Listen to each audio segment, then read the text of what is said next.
2 months had passed since the Battle of the Asteroid Belt. In a secret facility orbiting Neptune, Captain Samuel Green prepared for humanity's most daring mission yet. "Final systems check complete," he reported to Mission Control. "The Horizon is ready." The Horizon looked unlike any spacecraft humans had built before. Its hull incorporated crystalline elements from captured Zethar technology. At its core was Dr. Ryan Miller's experimental faster-than-light drive. On the video screen, Dr. Miller's face showed both pride and worry. "Remember, Captain Green, the drive should create a stable wormhole. You'll be approximately 2 light hours from Earth. The jump should take less than a second from your perspective. And if it doesn't work?" Samuel asked quietly. Ryan hesitated. "Then we'll never know what happened to you." Admiral Powell's face appeared on another screen. "This is our best chance, Captain. The Emperor is personally leading a massive fleet toward Earth. We need to know their plans before they arrive." Samuel nodded. "I understand, Admiral. Beginning final countdown." Inside the Horizon, he strapped himself into the command chair. His heart pounded in his chest, but his voice remained steady. "FTL drive activating in 5, 4, 3, 2, 1. A blue glow surrounded the ship. Space itself seemed to bend and twist. Then in a flash of light, the Horizon disappeared from Neptune's orbit. 1 second later, from Samuel's perspective, the ship emerged into normal space. The stars looked different. Earth was now just a bright dot in the distance. "It worked," he whispered, then louder into his communication system. "Mission Control, this is Horizon. The jump was successful." The message would take 2 hours to reach Earth at the speed of light, but Samuel didn't wait for a response. He immediately activated the ship's sensors, searching for the approaching Imperial fleet. He found it less than 10 minutes later. Over 3,000 warships moving in perfect formation. At their center was the Emperor's personal vessel, a massive ship 10 times larger than any they had faced before. "My God," Samuel whispered as he recorded everything. The fleet was far larger than their intelligence had suggested.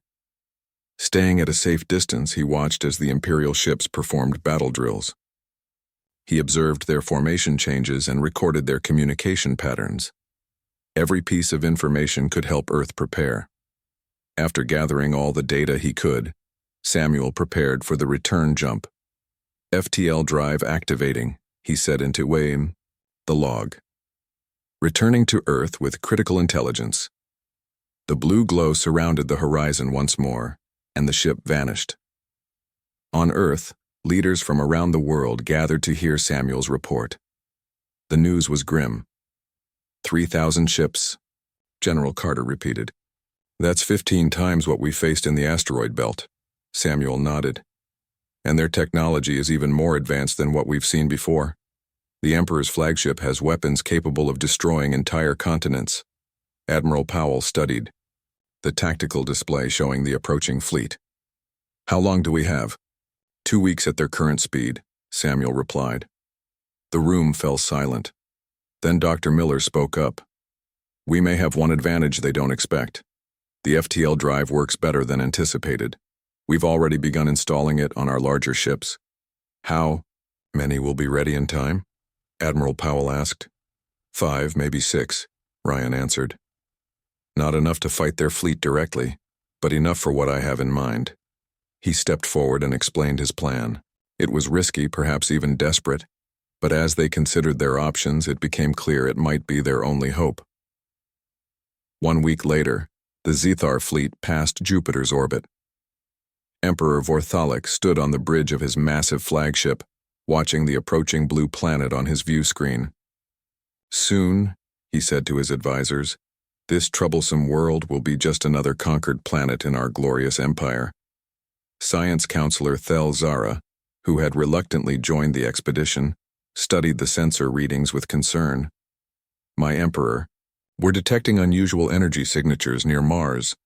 The humans appear to be building defensive positions," the Emperor laughed. "Let them build whatever defenses they wish. Nothing can stand against the might of 3,000 Imperial warships." Across the fleet, Zethar soldiers and crew prepared for what they believed would be a quick and decisive battle. None suspected what the humans had planned. On Earth, Admiral Powell addressed the combined human forces from the bridge of the Defiance, now equipped with an FTL drive.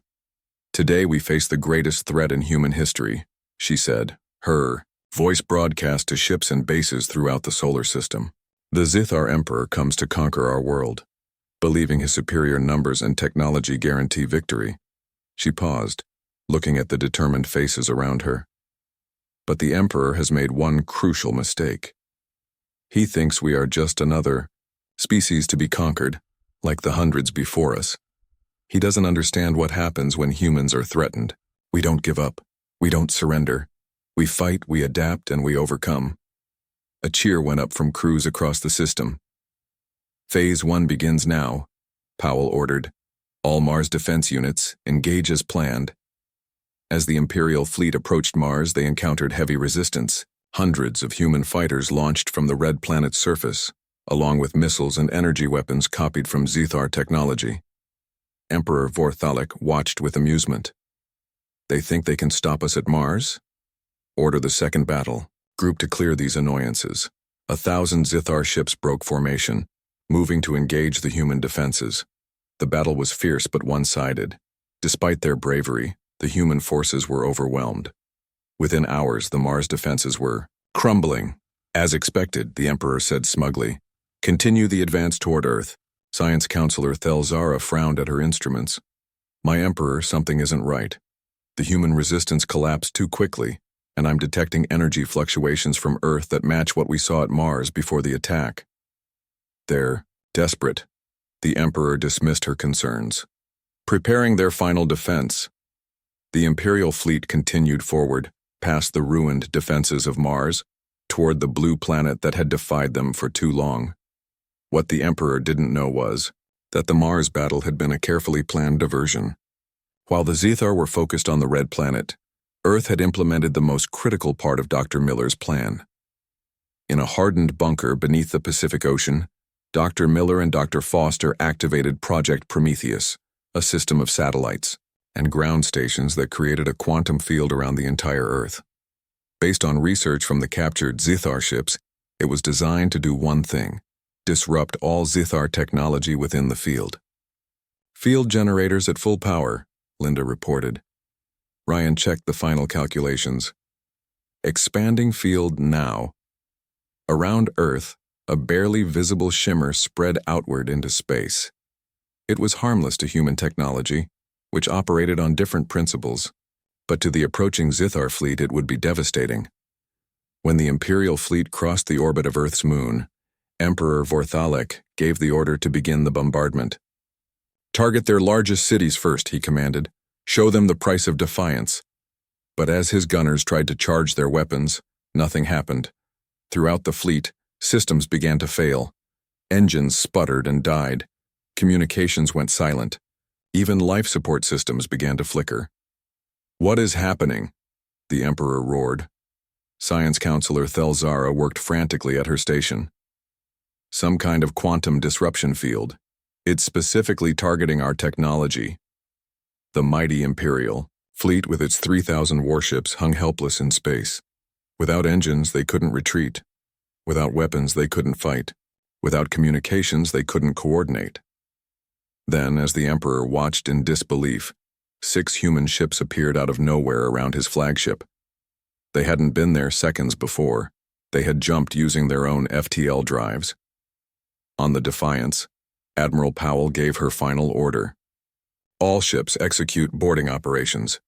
From the 6 human vessels smaller craft launched, carrying Major Peterson and hundreds of Special Forces soldiers. Using the skills they had developed in previous encounters, they breached the Imperial, flagship, and other key vessels. The Emperor's elite guards fought bravely, but in the confined spaces of the ships, and with most of their weapons disabled by the quantum field, they were no match for the human soldiers. Major Peterson led the team that reached the bridge. After a brief but intense firefight, they secured the command center. Emperor Vorthalic, the ruler of most of the galaxy, found himself surrounded by human soldiers. "Impossible," he whispered as Peterson approached.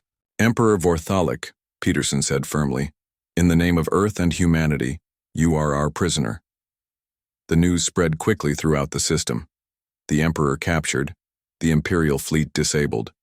After months of desperate fighting, the war was over. 3 days later, in a formal ceremony on the neutral ground of the moon, Admiral Powell met with Imperial Regent Krell Vorath, who had been sent from Imperial Center once news of the Emperor's capture reached them. The Treaty of Olympus Mons, a clerk announced as the two leaders sat at a table carved from lunar stone. Admiral Powell read the terms. The Zither Empire recognizes Earth and all human colonies as sovereign territory. Humans will have access to the galactic archives and trade networks.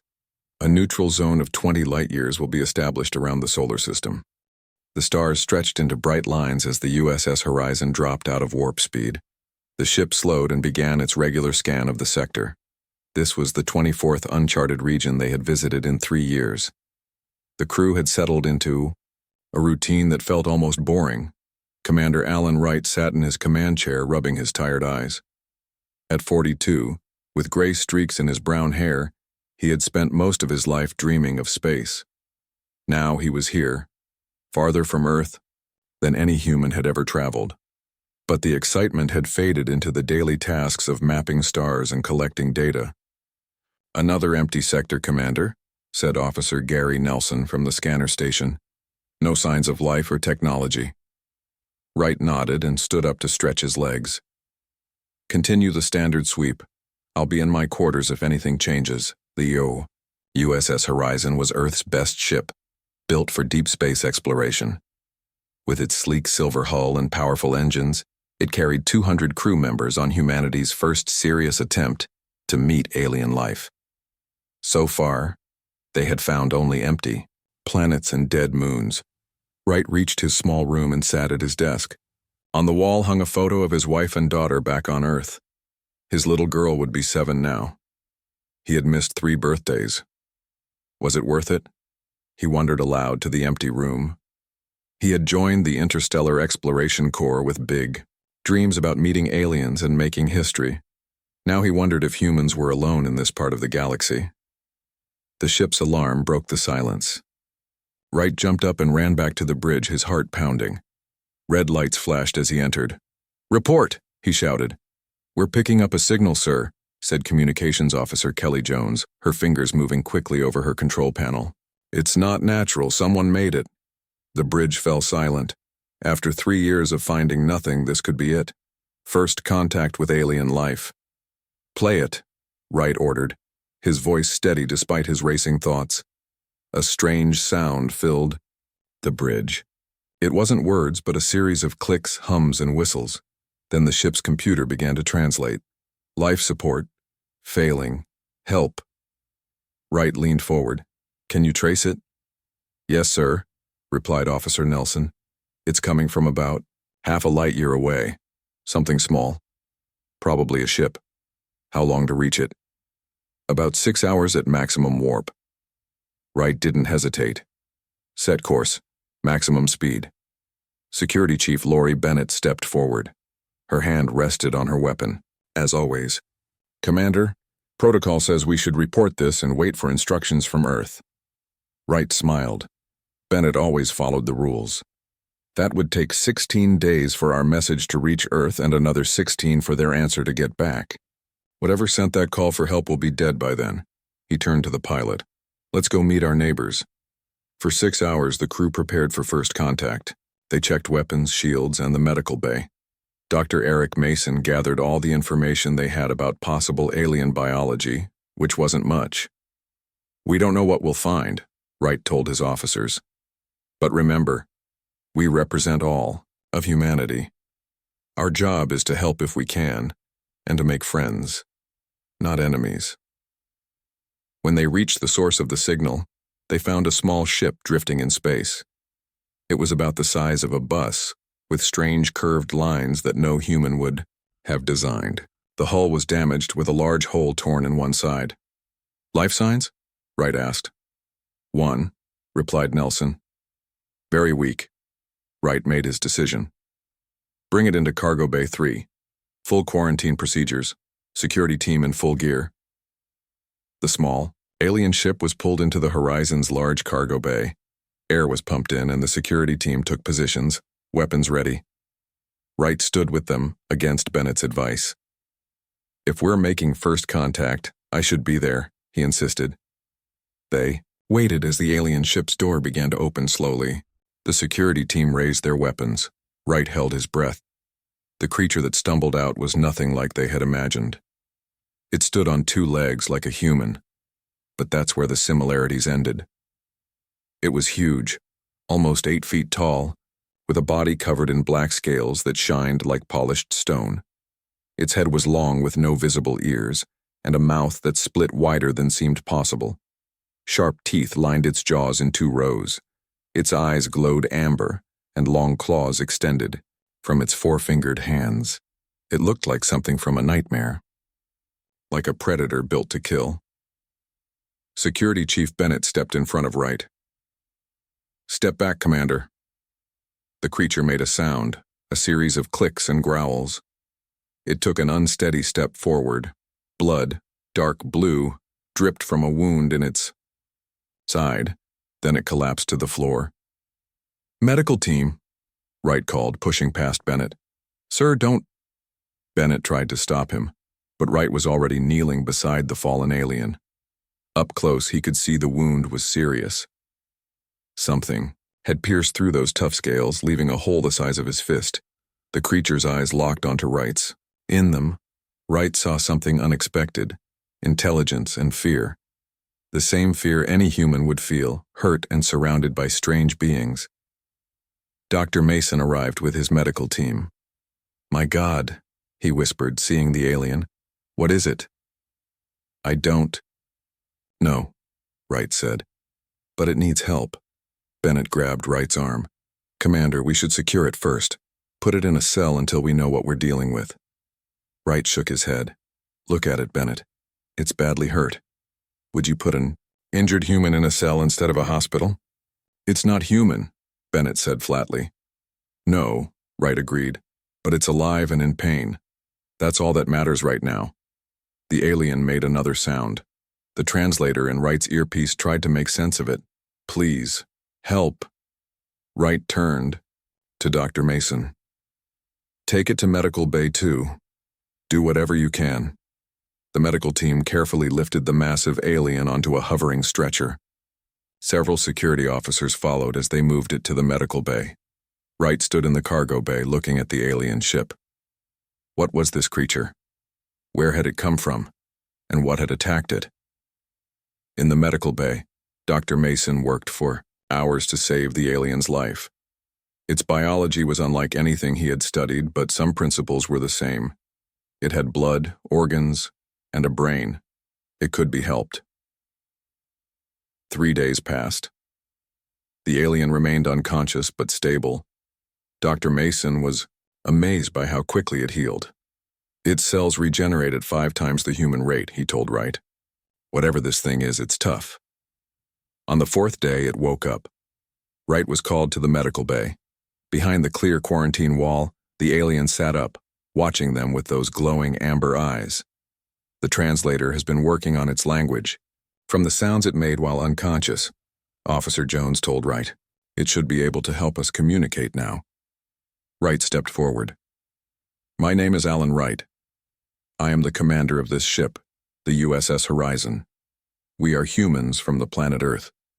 We answered your distress call. The alien watched him for a long moment. Then it spoke. Its words translated into Wright's ear. I am Zexatrol. You saved my life. Why? The question surprised Wright. You needed help. That's what humans do. We help those in need. Zexatrol made a sound that might have been a laugh. No one helps my kind. You do not know what I am. Then tell me, Wright said.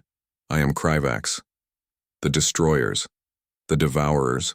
The most feared hunters in the galaxy. Wright heard Bennett shift behind him, her hand moving to her weapon. Should we be afraid? Wright asked calmly.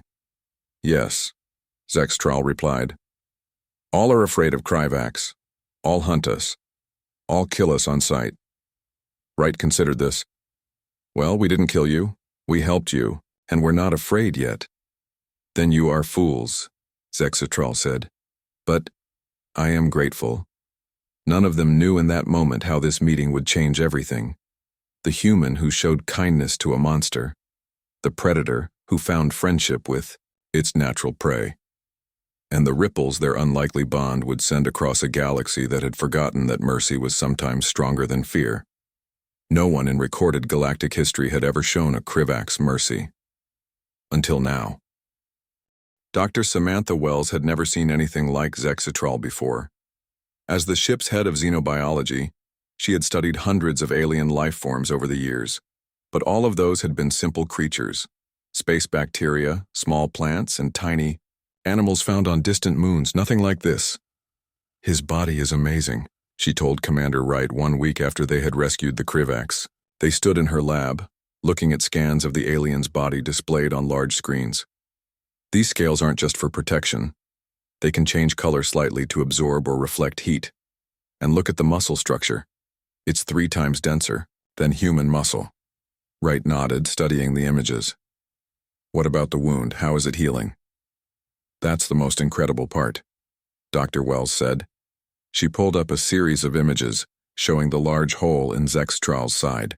Each image was taken a day apart, and the wound visibly shrank in each one. His cells regenerate at an amazing rate. A human would take months to heal from this kind of injury. He's nearly fixed it in a week. And his brain? Wright asked. Wells switched to a brain scan. Complex. More complex than ours in many ways. The language centers are huge. The parts that process sensory information, sight, smell, hearing, they're incredibly developed. And this area here, she pointed to a section near the front. This is comparable to our frontal lobe. It handles advanced thinking, planning, personality. So he's intelligent, sentient. Without question, Wells said, and possibly more intelligent than we are, at least in some ways. Wright had visited Zexatral every day since the alien had regained consciousness. At first, Security Chief Bennett insisted on being present, her hand always near her weapon. But as the days passed and Zexatral showed no signs of aggression, Wright started going alone. Their conversations were difficult at first. The translator struggled with the Krivak's language, but it learned quickly, and soon Wright and Zexatral could talk almost normally. Why were you alone out there? Wright asked during one of these visits. Zexatral was now allowed to move around Medical Bay 2, though the door remained locked from the outside. The tall alien paced the room as they talked. Wright had noticed he rarely sat still. I was searching, Zexatral replied, for a place called Sanctuary. It is said to be a hidden world where my kind can live in peace. Hidden from whom? From everyone. Zexatral stopped pacing and looked directly at Wright. Every spacefaring species in the galaxy hunts us. They believe we are monsters who exist, only to kill and destroy. And are you? Wright asked directly. Zexatral made a clicking sound that the translator didn't catch. We were made to be monsters, but we did not choose to be what we are. Made? You mean evolved? No. Zexatral's amber eyes seemed to dim slightly. Created. Built. We were weapons in a war that ended long ago. Wright leaned forward, fascinated. You're saying your species was engineered? Yes. By the ancestors. A species that destroyed themselves in war 10,000 years ago. They made us to fight for them. They built us to be perfect killers. Strong, fast, with bodies that can heal. Quickly and minds smart enough to be effective hunters, but, they thought, not smart enough to question orders. But you did question, Wright guessed. Not at first. For many generations we were what they made us to be. After the ancestors died out, we continued to hunt and kill, because that is what our bodies were designed to do. Our hunger drives us. Our instincts tell us to hunt. Zexatral flexed his clawed hands. But over time we grew more intelligent than our creators intended. We began to think, to question, to want something more than killing. Wright was quiet for a moment, taking this in. So when you say you're the most feared species in the galaxy, it is true. My kind has destroyed 3 civilizations completely. Dozens of others have lost colonies to Kryvax hunting packs. We are hated, feared, hunted whenever we are found. But you're different, Wright said. You don't want to be a weapon anymore. Many of us don't, Zextral replied. But it is hard to change what you are. Our bodies need certain chemicals to survive, chemicals found in the flesh of sentient beings. Our hunger is terrible when it comes, and there are not many of us left who try to resist it, perhaps a few thousand among my entire species. As the days passed, Wright spent more and more time with Zextral. He brought the alien books and videos about Earth and human history. Zextral was fascinated by human culture, especially music, which he said the Kryvax did not have. In return, Zextral told Wright about the galaxy beyond human knowledge. He described great empires spanning hundreds of worlds, strange species with bodies and minds very different from humans, and technologies that seemed like magic. The crew of the USS Horizon had mixed feelings about their guest. Some, like Dr. Wells, were excited to learn about a new species. Others remained afraid, especially after learning about the Kryvax's violent history. He's playing you, Bennett told Wright after 2 weeks. They were in Wright's office, and the security chief looked worried. Getting you to trust him. Learning about us. Our weaknesses. I don't think so, Wright said. I believe he's sincere. He wants a different life for his people. Commander, Bennett said, leaning forward, these creatures wiped out entire civilizations. They're born killers. It's in their DNA. So are we, in a way, Wright replied. Humans have a violent past too. We fought wars, committed genocide, destroyed our own environment. But we learned. We grew. We chose to be better than our instincts. Why can't they do the same? Bennett shook her head. It's not the same. We evolved naturally. They were built to kill. It's their purpose, and you can't change that. Maybe not, Wright admitted. But I think Zextral deserves the chance to try.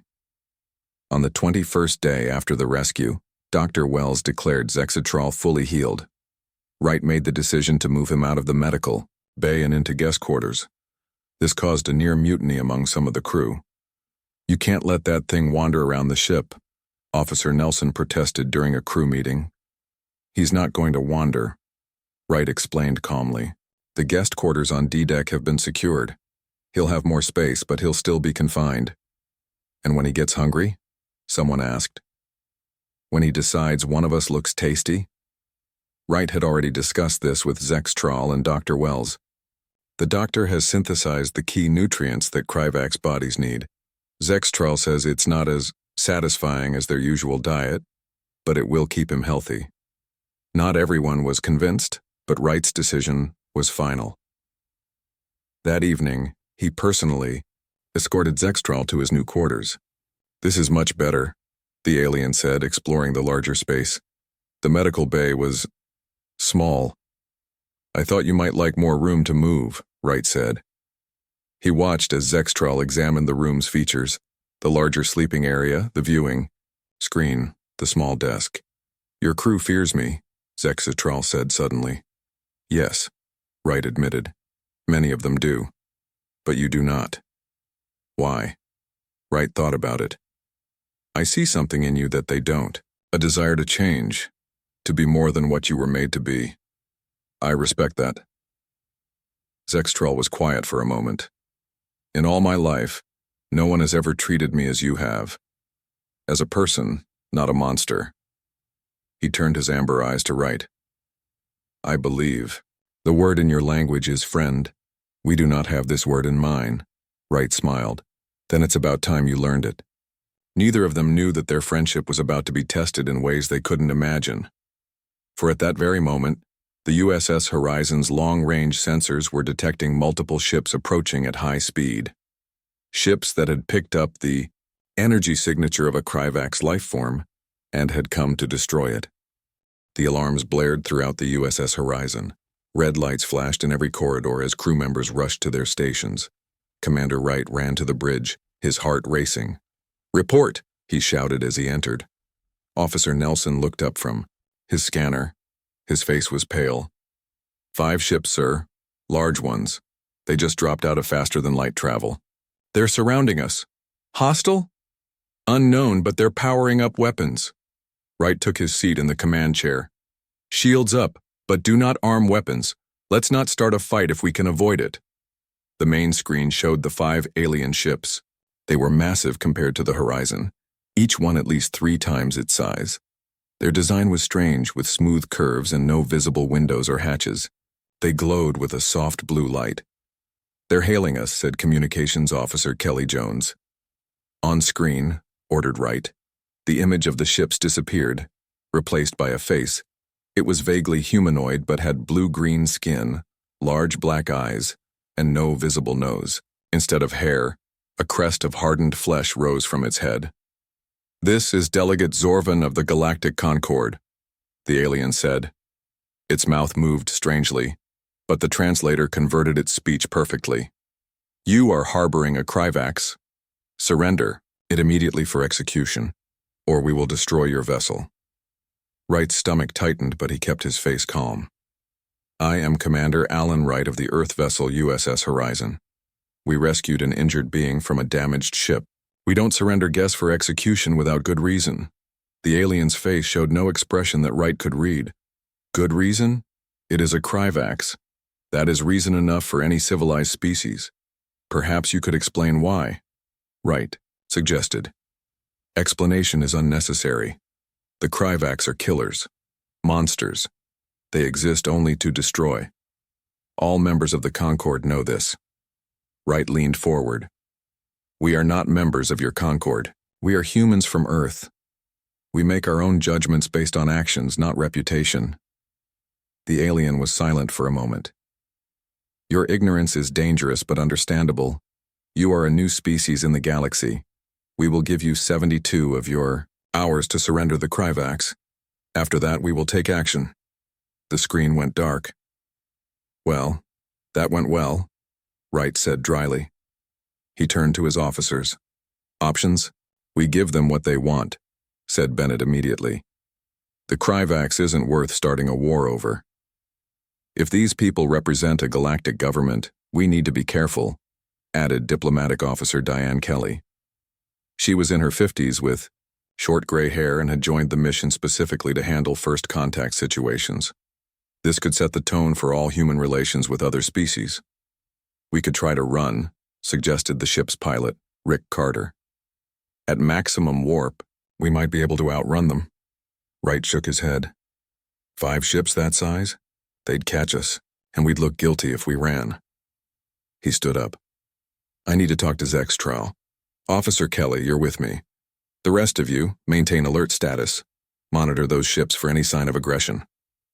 Wright and Kelly walked quickly to Zextral's quarters. The Kryvax was waiting as if he already knew something was wrong. There are ships outside, Zextral said as they entered. They have come for me. Yes, Wright admitted. They call themselves the Galactic Concord. Zextral's scales darkened slightly, a sign of emotion, Wright had learned. The Concord, yes. They have hunted my kind for thousands of years. They want us to hand you over for execution, Wright said directly. I need to understand why they hate your species so much. Zextral moved to the viewing window and looked out at the stars. I told you we were made as weapons. After our creators died, we continued to do what we were made for. We spread across the stars, hunting, killing. Some worlds we stripped clean of all intelligent life. Genocide, Kelly whispered. Yes. Zextral turned back to them. This was long ago.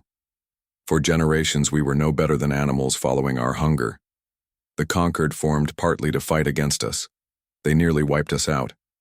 Only a small number of us survived. And now? Wright asked. Now some of us try to change, to control our nature. But the Concord does not believe we can change. To them, a Kryvax is always a monster, never a person. Kelly stepped forward. Commander, if what he's saying is true, the Concord's fear has some basis. His species has committed terrible acts. So have humans. Wright replied. We've had our share of genocides. Would it be fair for an alien species to judge all humans by our worst actions? Kelly didn't have an answer for that. Wright turned back to Zextral. If we protect you, we might be starting a war we can't win. I know, Zextral said. I would not ask that of you. I can surrender myself. No, Wright said firmly. We don't sacrifice friends to appease bullies. For the next day, Wright and Kelly tried to negotiate with the conquered delegates. They requested a meeting, offered to share information about Zextral, and proposed various compromises. The Concord refused all discussions.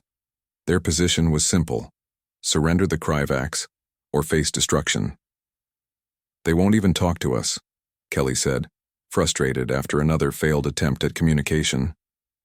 It's like they don't see us as equals. We're new on the galactic stage, Wright said. They probably don't see us as equals. Wright had sent a message to Earth when they first rescued Zextral, but it would take years for an answer to reach them this far out. Still, he sent an emergency update explaining the situation with the Conquered. Maybe Earth could send help, though it would likely arrive too late. To his surprise, after 48 hours, the sensors detected new ships entering the area. 3 ships, reported Officer Nelson. Human ships. It's the Intrepid, the Challenger, and the Venture. How is that possible? Wright asked, amazed. They were on a training mission to the edge of explored space, explained Nelson. Our emergency signal reached them. The largest ship, the Intrepid, hailed them. Admiral Catherine Ellis appeared on screen. She was in her 60s, with dark skin and white hair cut in a military style. Commander Wright, she said. Sounds like you've made some interesting new friends out here. Wright smiled with relief. Some friends, some enemies. Thank you for coming, Admiral. Don't thank me yet, Ellis replied. I received your report about the Kryvax, and now I find you surrounded by alien warships. What exactly have you gotten us into? Wright explained the situation, about Zextral, the Conquered's demands, and their refusal to negotiate. Let me get this straight, Ellis said when he finished. You've potentially started humanity's first interstellar war because you befriended some kind of alien super predator? That's one way to put it, Wright admitted. Ellis sighed. I've read your reports about this Kryvax. You believe it's telling the truth? That it's trying to change? Yes, Admiral. I'd stake my life on it. You might be staking a lot more than that, Ellis said grimly. The lives of everyone in this fleet. Maybe even Earth's future relations with this Concord. I understand that, Wright said. But if we hand over an innocent being for execution just because some aliens told us to, what kind of first impression does that make? What does it say about humans? Admiral Ellis was quiet for a moment. Then she nodded. I see your point. We need to stand by our principles. She leaned forward. But I'm not starting a war if I can help it. Let me try talking to this Conquered. Sometimes a higher rank can make a difference. Ellis's attempts at diplomacy went no better than Wright's. The Conquered refused to budge. As the 72-hour Baco deadline approached, tension grew on all the human ships. Then Zextral made a surprising request. He asked to speak with Wright and Ellis together. I have a proposal, the Kryvax said when they met in his quarters. Let me address the Concord representatives directly. No Kryvax has ever attempted to communicate with them. They see us only as animals to be hunted. Perhaps if they hear me speak, see that I can reason, they might listen. Ellis looked skeptical. You think they'll listen to you when they wouldn't listen to us? They hate and fear my kind because they do not understand us, Zextral replied. Perhaps it is time they did. Wright turned to Ellis. It's worth a try, Admiral. What do we have to lose? Ellis thought about it. Their deadline expires in 60 hours. If this doesn't work, we'll need to retreat. I won't sacrifice our ships. Wright nodded. Understood. Ellis looked at Zextral with hard eyes. If you truly want to help your kind, this is your chance. Don't waste it. As Ellis left, Zextral turned to Wright. Your Admiral does not trust me. She doesn't know you like I do, Wright said. But she's willing to give you a chance. That's something. Yes, Zextral agreed. A chance is all I ask. A chance to show that even a creature made for destruction can choose another path. Wright put his hand on the alien's scaled shoulder. Then, Let's make it count.